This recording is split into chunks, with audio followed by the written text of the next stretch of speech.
Well, hello, my YouTube friends. So I'm loading up more of those 55 grain full metal jacket.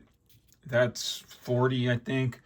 Over here, I loaded up the rest of my Nosler ballistic tips. They actually put 254 in the box instead of just 250. Um, so we'll talk more about that later. You see at the very back, there's 10 full metal jackets. There's another tray of full metal jackets. Okay, but I took a break from that for the moment. You can see this pin, and I wiped it off a little bit already. And this keeper, this clip, okay, that came from over here. And in fact, that went through that hole right there and through this bracket. Okay, so it was squeaking and making a lot of noise, but it was squeaking. So I put some oil on the ram, and then I decided to go ahead and clean up, because we'll see how this grabs the ram and this pin. So I need a little maintenance. All right, hold on a second.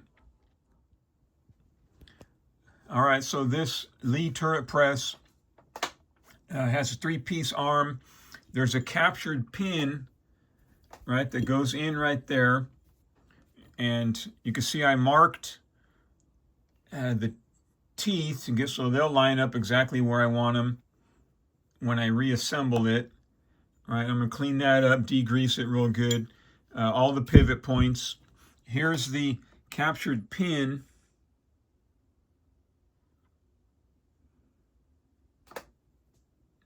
That goes in there. It's greasy. All right, I'll clean it up and oil it. Let me see, this ram.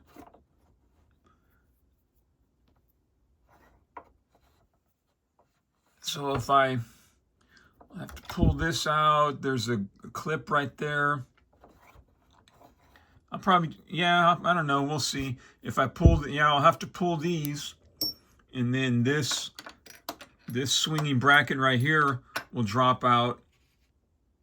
There's one on each side. I might as well disassemble the whole thing. All right, hold on. All right, I got it. I got the ram arm assembly disassembled. These screw-in pins. That's a fine thread. Look at that. And I remember years ago, I think it was the one on this side, that it kept working itself out of the base, out of the body, because the direction that this arm would swing, it kept unscrewing it. But so I tightened it up more. This device right here and this over here, I'll demonstrate that after I reassemble it. I don't use it anymore. I already got a couple extra of these bushings right here. The top, the turret. Now this is an older model. It's a 3-hole turret. All right, and I can pop that out and clean that anytime. All right, so that's not an issue. I've already oiled it once during this process. This stuff I'll have to take out and to the garage and degrease it, and then bring it back in here and reassemble it. There's a little clip. Oh yeah, that clip right there. You can see it just has one kind of like hook side on it. That goes in the end. It's all greasy. I don't want to touch it. That goes, and there's the hole for it. So that tip protrudes out a little bit to grab the shell holder. All right, let me go out and degrease all this stuff, and then I'll come back in. We'll oil it up and reassemble it. We'll be good for another 10 years. All right, hold on. One more thing before I do that I wanted to show you, because I'll probably clean this up, hit it with some Scotch-Brite. Same thing with both of these. So these are identical, right? And the bolt that holds them together passes into that nut. So this, it's a rough casting, right? It's a sand casting. If you can kind of tell, I smoothed it out right here a few years ago because I would push down with my thumb and it was rough on my thumb, so I smoothed that out right there.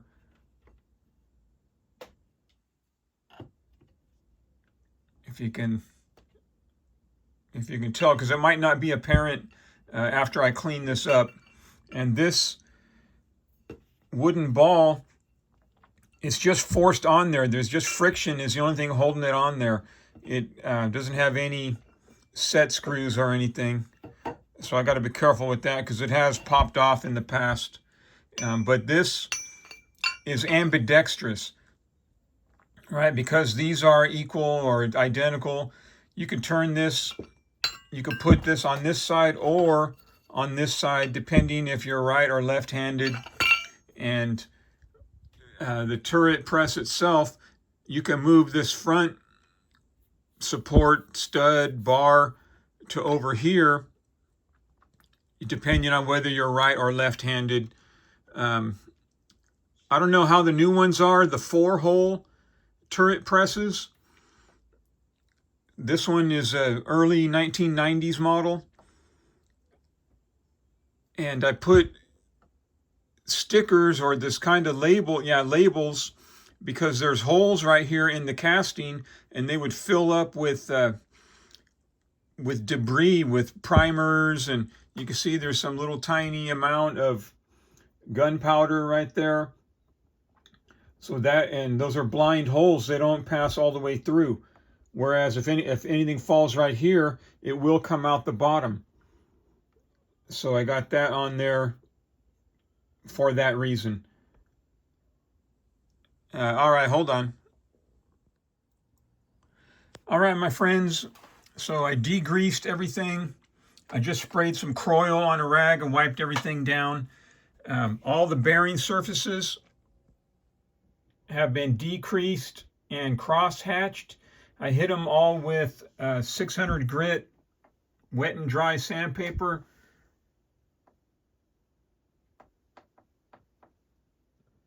And the purpose of that is to give a microscopic groove for the oil to stay in. Same thing as when you get your short block back from the machine shop.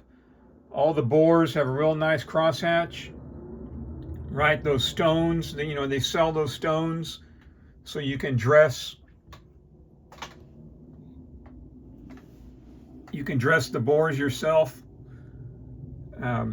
So first thing I'm going to do is put this pin back in here and then oil it and oil this bore right here and then slide it down in there and put everything back together. I marked, there's that scratch right there and there's a matching scratch on this one. Put it back where it belongs. All right, I'll be right back. All right, my friends, so my press is almost fully assembled. We're going to stop for a minute and we're going to look at this spring clip right here. And I'm going to shout out my friend Pete in North Las Vegas. You may already be familiar with this channel, Peter Egger. And so he taught me this because he knows everything about mechanical stuff, more than you can imagine, more than I can imagine. So spring clips are stamped out of spring steel, out of a flat sheet metal. And so that results in one edge being rounded and one edge being sharper.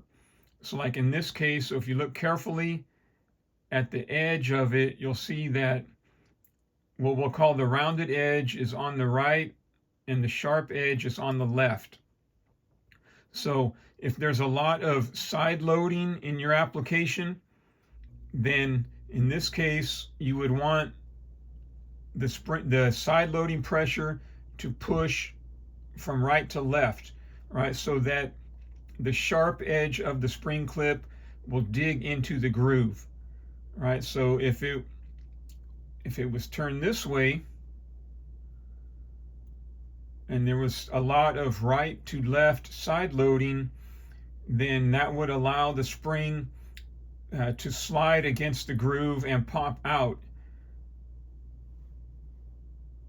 So always, if there's a lot of side loading, then you want the side loading, you want the pressure to be against the rounded side so that it will drive the sharp edge into the groove and bite and stay in place. Okay, and yes, that's a real thing. In my application, there's no side loading, so it doesn't really matter. But that is correct information. And thanks to Pete in North Las Vegas for that. Okay, hold on. All right, my friends, I got it completely reassembled, nice and oiled up. I'm going to get back into loading. I will demonstrate the auto rotation feature.